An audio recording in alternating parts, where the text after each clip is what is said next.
वटवृक्ष हा भारतीय संस्कृतीचा एक भाग आहे. वटपौर्णिमा हा सण याच झाडाशी संबंधित आहे. सावित्रीने आपला पती सत्यवानाचे प्राण यमाची आराधना करून सत्यवानास जिवंत केले, ते याच झाडाखाली.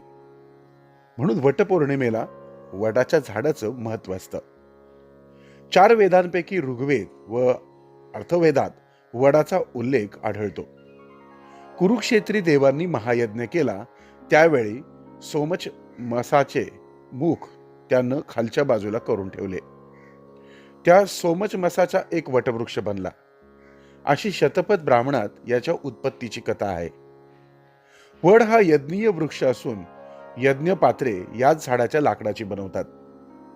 सृष्टी निर्माण होण्यापूर्वी प्रलयकालीन जलामध्ये भगवान विष्णू वटपत्रावरती बालरूपात शयन करीत असत